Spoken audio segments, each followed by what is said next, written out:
The first thing that is important to understand about Reddit and other TRT help forums is that there are places for people who need help. These forums are an accrual of people who have problems. When reading a help forum, you are inculcated with horror stories and problems to the point where you may begin to believe that adverse side effects are much more common than they actually are. Additionally, within the TRT subreddit or other TRT help forums, there is formed a cult of low-dose TRT evangelists.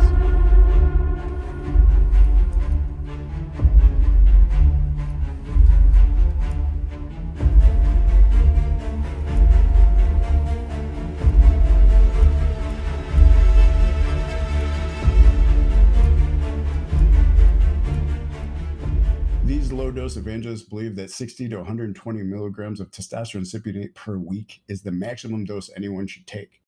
That is Ryan Root. If you don't know who Ryan Root is, he's probably became famous because he was like the leader of one of the biggest UGLs. Okay, so he had an underground lab. He was indicted in, I think, 2015 and served time in prison federally for being like one of the biggest steroid dealers in America. Now, Ryan is out of jail now, obviously, and doing content. And where I ultimately stumbled across his content was on a Reddit thread. I think it was titled like, who here like only got the results of TRT by going to ultra high doses, like past what is like reasonably accepted as a normal TRT dose. And interestingly, there's a lot of people on that thread, by the way, which are like, yeah, 250 is where I fucking felt good. 300 is where I felt good. But what I want to do in this video is just kind of listen to what Ryan has to say, because there's a lot of this, especially regarding the TRT and testosterone subreddits, and the suggestion not to go over 200 milligrams a week, that's a cycle, which it definitely isn't. And some of the other points that he makes regarding androgen receptor sensitivity for people that are on TRT. I mean, this is critically relevant to those of you not getting the full benefits of androgen replacement therapy. I can't say that I disagree with much of what he's saying. Also, in my client work, I have seen guys that, and we're going to get to this protocol in a bit, that have to run extraordinarily high amounts of testosterone in order to get the full benefits of TRT. And interestingly, if they tried to run that high of a dose on a long ester, they'd have all manner of problems. But if they run 70 to 100 milligrams of testosterone propionate every other day, so push in 350 milligrams a week, well, then everything clicks. Now, admittedly, that's not a large majority of people, because people are going to do just fine on lower doses than that. But these people do exist. And for those of you that may be that person where you've tried everything, you're on the long esters, you have to go down ultra low into oblivion on dose in order for the sexual system to work, because estrogen's low. You can't really get the TDE ratio right unless you go lower. You try high dosing or bullish dosing, longer esters, and you get side effects. Maybe this video is for you, because Ryan makes a critical point, which we're going to get to, regarding androgen receptor sensitivity, and ultimately that, 1,200 nanograms per deciliter in the blood is I wouldn't call it meaningless, but it's meaningless in the context of giving you libido and erections and energy and anabolism if the testosterone isn't adequately binding to the androgen receptors. Testosterone binds to the AR, well, there's translocation of the molecule into the cell. This kickstarts a whole cascade of genetic activity thereafter, which is really what you need to get the response from testosterone. And if that isn't happening, your 1,200 nanograms per deciliter kind of means nothing. So anyway, in this video, we're going to entertain, for a subset of individuals on TRT, the notion that maybe, just maybe, you need to be where the people on Reddit think is a cycle, and that all these issues that you're having on lower dose testosterone regarding estrogen and sexual function and all this stuff that people typically complain about might just be resolved pinning 350 milligrams a week. All right, before we get started in the video, guys, discount codes this week on product. Look, Cortex Labs is a performance optimization and hormone consulting company for men. We got nootropics that I built, courses and coaching. Right now, the Cortex nootropic stack, one of our most popular products, potent instant stimulant.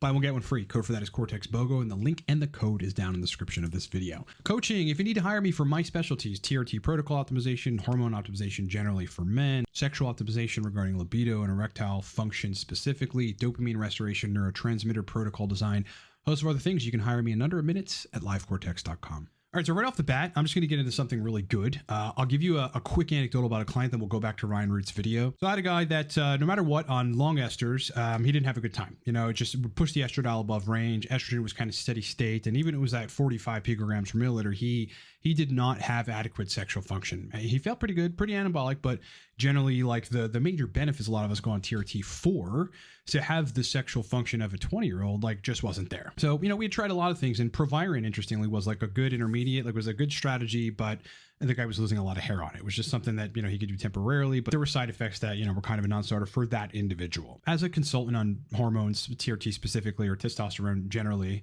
but TRT specifically, like, I've learned to know better over the years than to think that one size fits all, or that like this guy's strategy is going to work for this guy, or to even have some sort of parameter like within which I operate in terms of a suggested dose for men on TRT. I just know that androgen receptors may be less sensitive than other people's androgen receptors. There may be a substantial need based on how long a person was hypogonadal, or if they have serious sexual dysfunction, for higher levels of testosterone. So although 250 milligrams cypionate was problematic for this person, 100 milligrams of testosterone propionate every other day, so that's 350 a week? It's like some substantial number. Like, this is a number that the folks on Reddit would consider a cycle, which if you talk to any person using anabolic androgenic steroids for long enough, worth their weight in fucking salt regarding the knowledge of it and the time spent in that arena, they'll tell you that's not a cycle. Okay, so instantly, guy hits me up on Telegram the next morning after the first 100 milligram injection of testosterone propionate deep intramuscular. Goes, I had nocturnal erections for the first time in 2 years last night.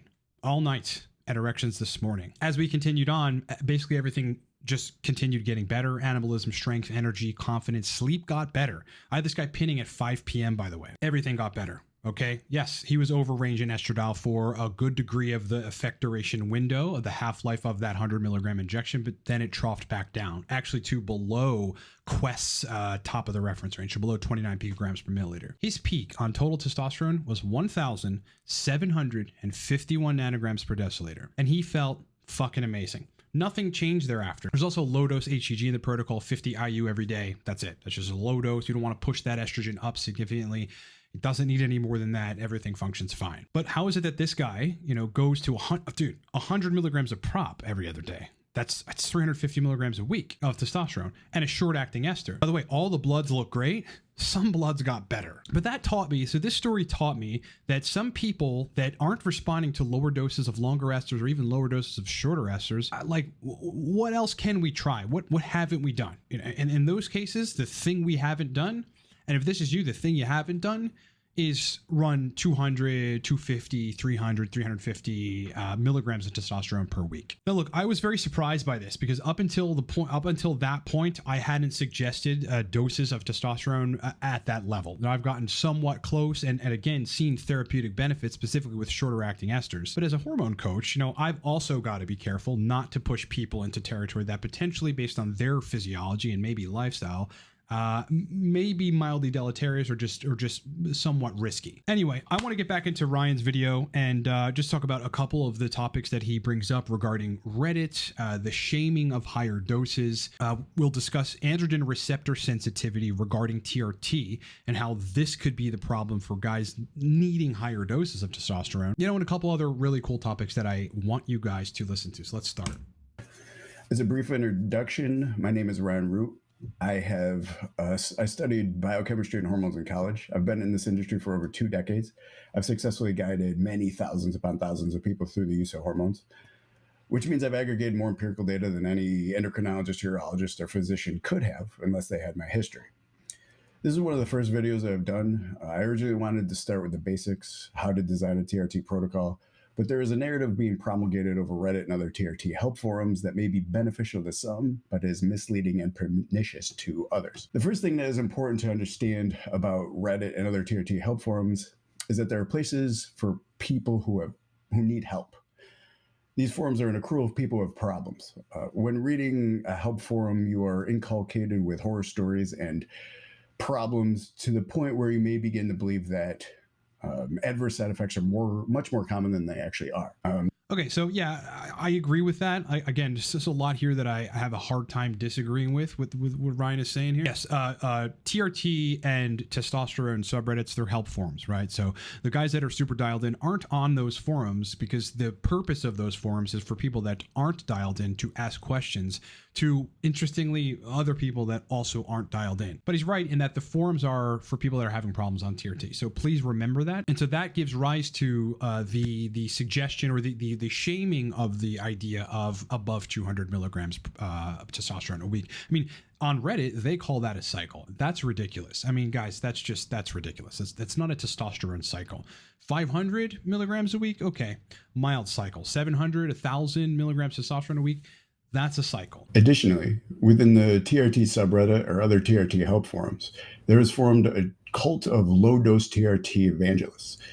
These low-dose evangelists believe that 60 to 120 milligrams of testosterone cypionate per week is the maximum dose anyone should take, and that the blood testosterone levels in the upper normal range of 700 to 900 nanograms per deciliter is optimal and maximal level for all humans.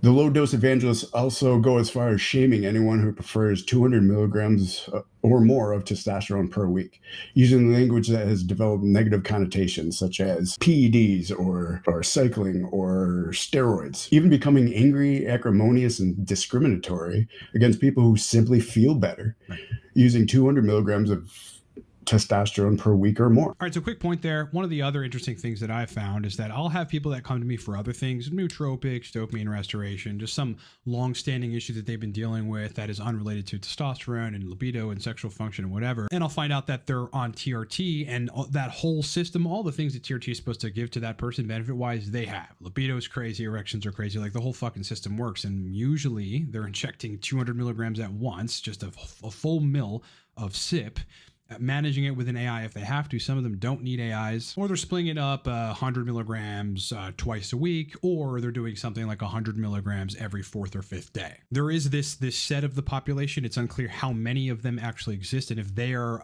a disproportionately like a larger population of people on TRT that are getting incredible results from very high dose testosterone and, pushing 15, 16, 17, 1800 nanograms per deciliter at their peak. I mean, if you're injecting 200 milligrams of test SIP on a Monday, well, 2-3 days later, you're probably pushing 15, 16, maybe even 1700. These guys are having a great time on TRT, and the TDA ratio doesn't even come to play. Like, the testosterone is just so high that, as their estrogen creeps up past range, they're fucking fine, right? It troughs ultimately back down, but in the meantime, they're great. Yes, on the testosterone subreddit, there are a group of low-dose evangelists. Actually, that's like the gospel there. If you're above 150, this is why you have problems. If you're at 200, you're on a mini cycle. If you're at 250, 300, that's a cycle. The answer to why people are having side effects at 150 or 175 milligrams of testosterone cypionate per week almost always is lower your dose. And look, for some guys, that's going to work. I've seen it in my client work too, man. Get them down to 90 to 120 milligrams, and then everything clicks. Probably because the TDE ratio is in a favorable position for them at the moment.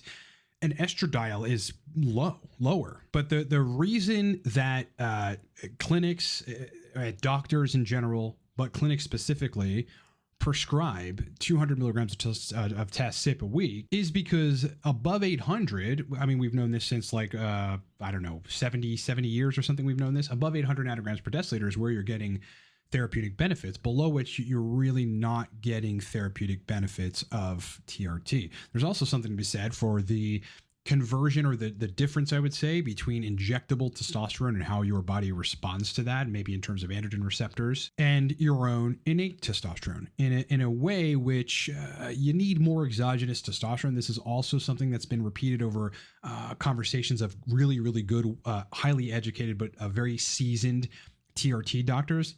You need more tests compared to your natural test to get the same effect. Okay, so again, overarching point, for some people, you're going to need to run 200. Some people are going to need to run 250. Some people are going to need to run 300. To a lesser extent, and somewhat rare, I guess, in my sort of sample size, some people are going to need to run 350. My guy, as I said, has to run 100 milligrams of prop. Not has to, loves to. Feels fucking amazing every other day, right? 1751 total test.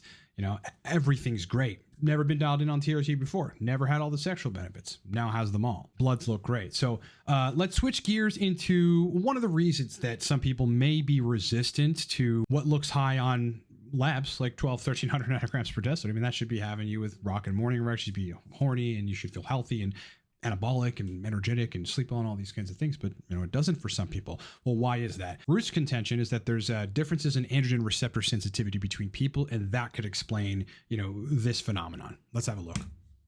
I wanted to find a video or a picture of a ligand binding to a receptor, but I couldn't find any good material, so I have to use my hand.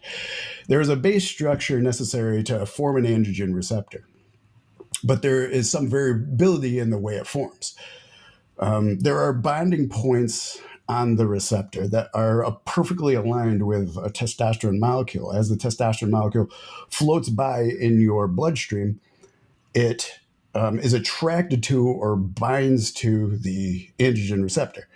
Now, again, there's variability in these binding points of contact. So somebody with a low binding affinity of the androgen receptor will have fewer binding points. So when the androgen receptor floats by, it won't be as attracted to, and it may just float by and not do anything.